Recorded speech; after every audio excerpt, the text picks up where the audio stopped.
When this project started, we wanted to answer the question, how do we know our hometown? So we commissioned a work from Judd Greenstein based on the theme of hometown and brought together some co-commissioning orchestras for a week-long planning intensive in Vermont to really explore all the ways that we could bring our communities together around the premiere. Our goal was to celebrate the hometown, Montpelier, as a hometown. And we wanted to work with the Montpelier Main Street Middle School to this end. And so they had a unit going on about hunger and income inequality here in Montpelier. So we thought that would be a really powerful artistic starting point for this project. One of the goals of the project was to translate the topics they'd been studying during the curriculum. And the idea was to transfer those subjects into tangible visual objects on a stage.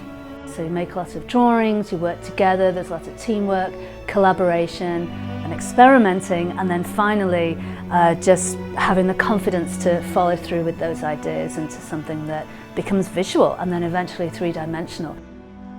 I sort of thought to myself, you know, this is going to be really cool. Like, this is going to end up and it's going to be really cool. And then, of course, it was. My group worked on the silhouettes of the people, so when we went to the high school and put everything together, that was really surprising, just to sort of see how it all fit together. And then I left the room, and when I came back, the whole orchestra was ready to go and set up, and that was sort of a big moment to be like, all of these people are playing a composition that was written for my poem.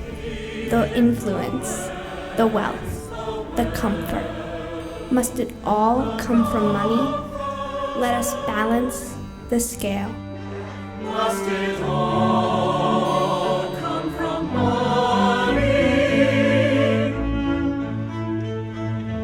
Let us balance the scale. All the students at the middle school had written poems in their English class around the theme of income inequality in Montpelier, and we selected 4 of those poems that we would then set to music in these teams. We wanted each team to create one movement of the final work, so we ended with a 4-movement piece. There were several distinct moments that were clear inspirations from Mannahatta, from the commissioned work that the students wanted to use.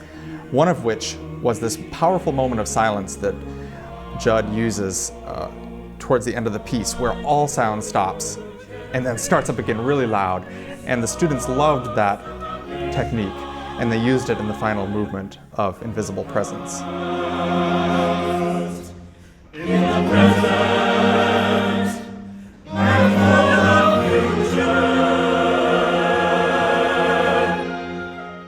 I think for the students, a takeaway is that they were able to see what they had produced in front of a group of professional musicians, to be able to see the music performed that their peer group and their friends had been working on, and to see it on a stage that was appreciated by audience members, by their families, by members of the community, in a very successful event. And that's something that's unforgettable. And they'll take that away with for the rest of their lives, and hopefully be able to put that energy and commitment into other parts of their lives. That was awesome to see it all come together. I mean, that was truly a beautiful synergy of curriculum combined with artistic talent, combined with just magical energy. Young audience who don't spend a lot of time in concert halls and who don't know the etiquette of, you don't applaud between movements, and they were just screaming and yelling and having a great old time.